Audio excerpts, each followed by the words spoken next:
All right, guys, let's get going. 6.4, sampling distributions and estimators. So, sampling distributions, we're going to talk about different kinds of sampling distributions and how they can estimate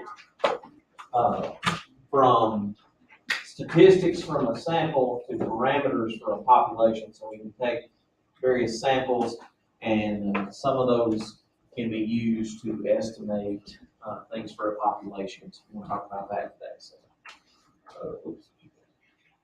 all right, so we're going to understand the sampling distribution of a statistic. And so statistics, remember, come from samples. Parameters come from populations. So that's going back way to chapter 1 stuff. So we're going to take a sample and some information based on the sample, and then apply that to a distribution of that sample, and how does that help us interpret things for the population? What we're building up toward here with chapter 6. It starts really turning the curve here. All right, so let's look at some of them are better than others. So a sampling distribution of statistics. So we're going to do some means, and we might talk about some proportions, variances, those things as we go along. So the distribution of those values for possible samples of the same size. So we may have, 16 samples that are size 8 or something like that. We're going to have different samples, but they're all the same size N, taken from a population. Okay, the sampling distribution of that statistic is represented as a probability distribution. Okay, as a table or a histogram, or they may give us like a formula for the curve that it fits. Okay, so most of what we're going to deal with is in a table or a histogram already built for us there, or we may have to build it ourselves. But that's mostly what we're not going to deal a whole lot with formula out of this. Okay, so we're going to get a distribution, probability distribution, but it's going to come from a sampling distribution of either a mean or a proportion or a variance or something like that. Okay. Sample means what we're going to start with first. Okay, a sample mean is the mean of that particular sample of certain size, and we will have several means from different samples, but all of the samples will have the same size. So finding that mean for those various samples is the same way we've done throughout the book. Okay, so a lot of things that we've done in the past are coming back. You're going to have to be able to do them to find the means and the variances and all that stuff for the samples out of this. They're not going to just always hand it to you. Not saying they won't, but they don't always just hand it to you. You've got to find it sometimes. Okay, so distribution of all possible sample means with all the samples having the same size, n, lowercase n, taken from the same population. So lowercase n is the size of your sample. If you see capital N, that's the size of your population. Okay, so lowercase n, if you see lowercase n, that's sample size. Capital N, if you see that anywhere, that's the size of your population. Lowercase is the sample, uppercase is population. So if you see those things, notation-wise, you know what you're looking at there. Okay, so sampling distribution of the sample mean is the distribution of all of the possible sample means that have the same size. Sample means they target the population mean. They're going to get pretty close to it. Okay, so they're not going to be always exactly this sample that had 16 people in it may have a mean that's really close. Like we did ACT composites. I might pick. I don't think I can pick you guys and get close to what the mean is for the school. Probably y'all's would be probably elevated because you take more math classes and you're what I would call honor students. So y'all's mean would be a little skewed. But if I randomly pick a set of 16 people, it should get close to what the population is. The more of those that I pick, the more it targets that. So when we're looking at the sampling distribution of that, what we're trying to do is interpret that for the population. The distribution of the sample means is normal. tends to be normal. That's important. Sample means tend to be normal. What that opens up is all of those things that we talked about with normal distributions in the last two sections. Okay? Means are normal distributions. Okay? They tend to be a normal distribution. That's important. Because that opens up, that tells you, hey, if we're dealing with means, we're doing things that are normal distributions. As we start doing different statistics and trying to estimate parameters, depending on which one you're dealing with, what kind of tools you can use. If it's a mean, sample means, you can deal with normal stuff, like the normal CDF, normal inverse norm to find X values or Z scores, that sort of stuff. All of that dealing with normal distributions. Okay. Variance, that's the variances for the samples. You'll find that the same way you would find variance of a problem back in chapter 2. Okay. That stuff, you got to go back and remember how to do that. With all the samples having the same size, we're trying to estimate that for a population. Okay. So sampling distribution of the variances, you're going to get the variance for all the samples, and or the distribution of that. They target the population variance.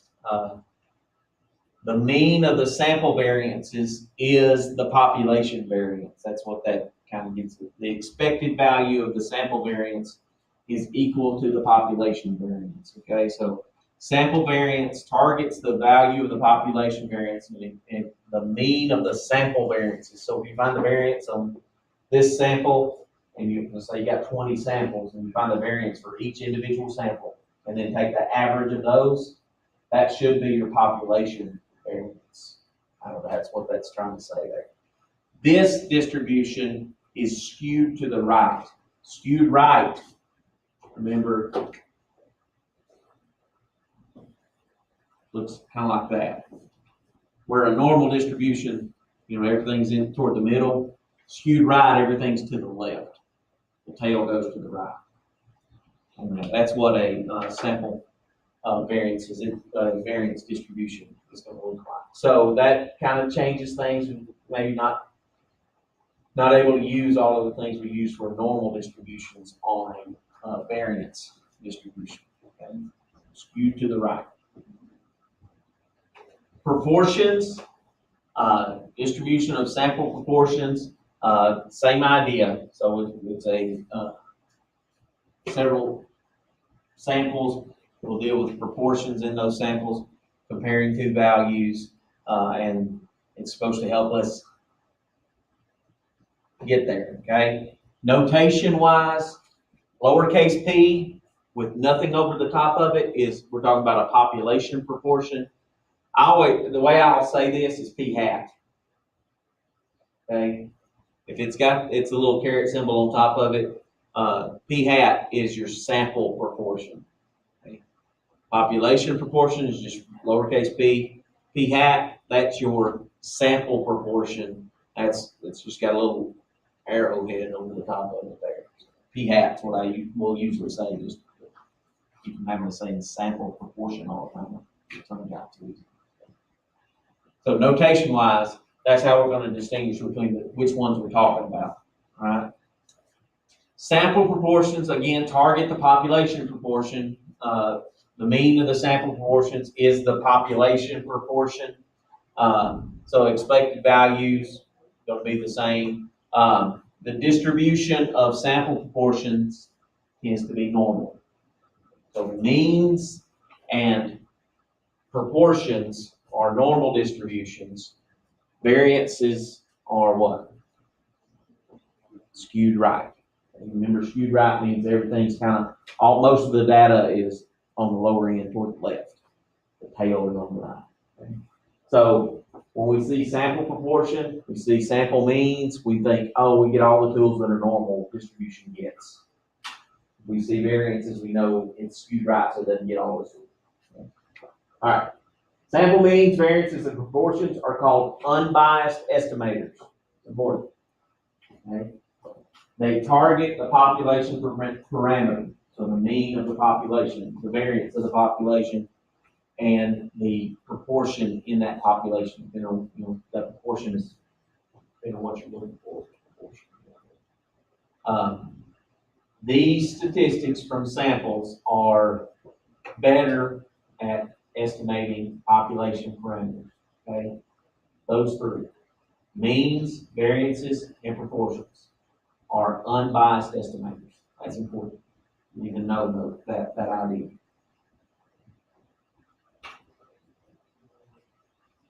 Biased estimators, if something's biased, it's not going to give us a good view, right? So if I ask somebody to explain to me, how good our police department is, and they just got a ticket this morning on the way to work or school, they're probably going to have a little bit of a biased opinion about it, especially if they didn't think they deserved that ticket.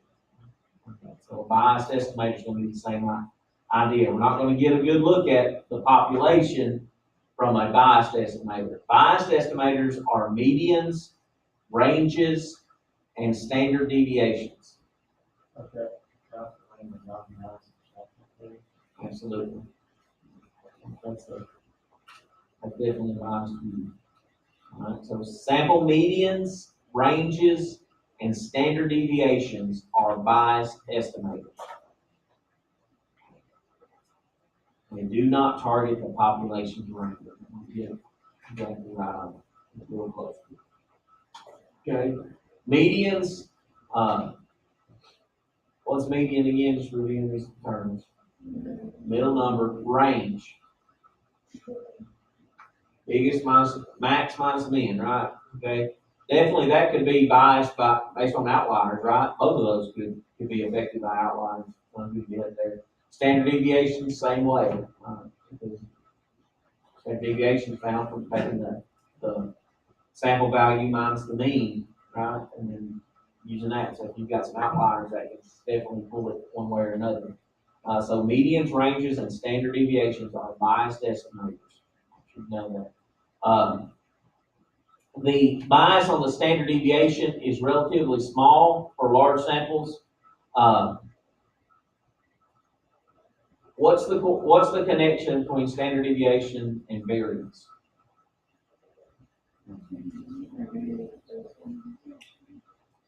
That's right. Okay, so standard deviation, once you square it, the variance, it gets to be a pretty good estimator. That squaring of it really gets it close. The standard deviation is not off by much as far as a unbiased estimator, but it's biased. Once you square it, it becomes unbiased. So once you put the variance, it's not biased. Kind of weird, but as the sample size gets larger, it gets closer to estimate. It becomes less biased. The standard deviation does. Mean and range do not. Median and range do not. Become less biased. So that's what sample size. All right. Sample distribution example here. Consider repeating this process. You roll a rolling die 5 times. Find that mean, the variance, and the proportion of odd numbers of the results. So, what do we know about rolling a rolling die? What are our options? 6 sides, right? And then, so if we roll it 6 or 5 times, here's what they said. So, let's say we roll the first time, we get a 2. We roll the second time, we get a 3, and we get maybe 5, and we get another 2, and then the last time we roll it, we get a 6. So that's a sample. We just did it 5 times, and we got that. So find the mean. So the mean of that would be, how would we find the mean of that? Add them all up, divide by 5. Okay. 2 plus 3 is 5, plus 5 is 10, plus 8 is 18. Divided by 5 gives us what? 3.6. The mean of 6. How do we find the variance of that? Okay. So if we're going to have to find the standard deviation of that list, what would you do? Put it in the calculator, do the list, and do one variable statistics for that. And you get the mean and the standard deviation, which then you can get the variance from that. Right? So in my calculator, I would put that. So let's do that real quick. I'm not gonna do it on the screen. That, edit. Use this one. We got a 2, a 3, a 5, another 2, and a 6. That's calculate one variable statistics. List 1. We don't have a frequency list. So I got 3.6 for a mean. Standard deviation for the sample was 1.816590. Is that what y'all are getting? And then we're going to take the square of that. So to get that, I'm going to get variables, go to statistics, S X squared for 3.3 for the variance. This is our mean. Variance is 3.3. All right, and then from there, proportion of odd numbers of the results. How many odds do we have? P hat is 2 out of 5.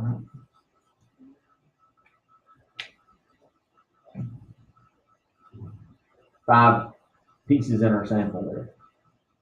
2 odds. Proportion of odd numbers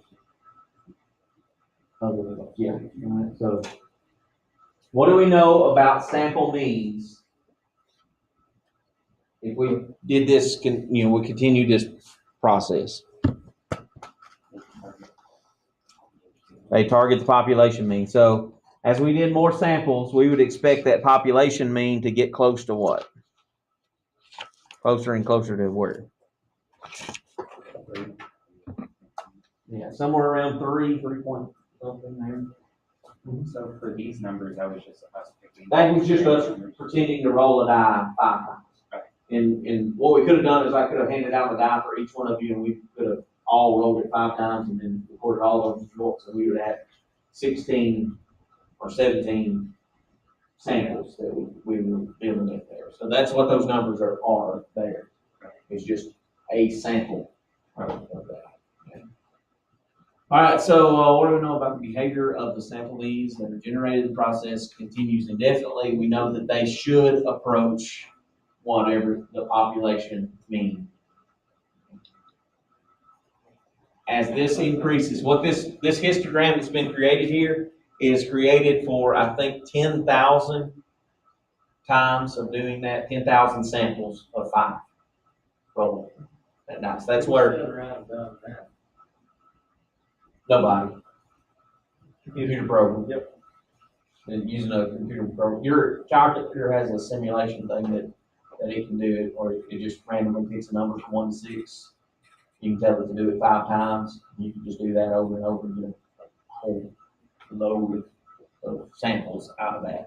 What this program did was did that and then plotted it as a histogram. Got all those samples and found the means and plotted it. Look at the graph and what shape it is. It's that normal distribution out there. If we actually did 10,000 of those, we all rolled the die 5 times, recorded it. Rolled it another 5 times, recorded it. Until we got to 10,000, our sample, all of our sample means for each one of those times, those sets of 5, would get close to this picture. I'd say it'd be exactly that, but it'd be real close. And if we went up more, we'd get closer and closer, right? Our sample mean for our one sample that we did was 3.6. For this, it's around 3.49. It's almost 3.5.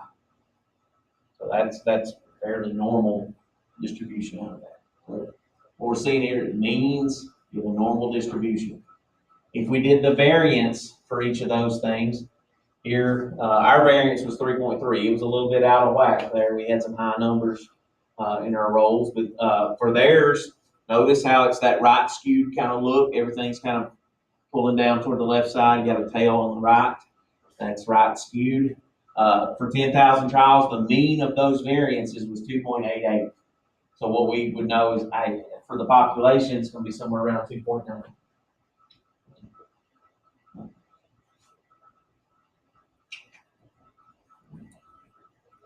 Proportions. So proportions of odd numbers, we got 2/5, which is 0.4. How many odd numbers are on the die? 3, so that should be somewhere around half, right? 0.4 is pretty close to a half for the first sample. We did another one, did several more. We can see that getting closer and closer to that if everything's fair and equal. So it's approximately normal here. Since we don't have several proportions, we don't have as many blocks in our histogram there, but nice little histogram, normal distribution. Okay. Why sample with replacement? Without replacement would have a good advantage to avoiding duplicate things, okay, or samples out of that.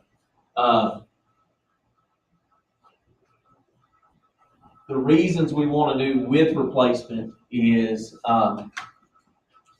when we're selecting a small sample size compared to a very large population.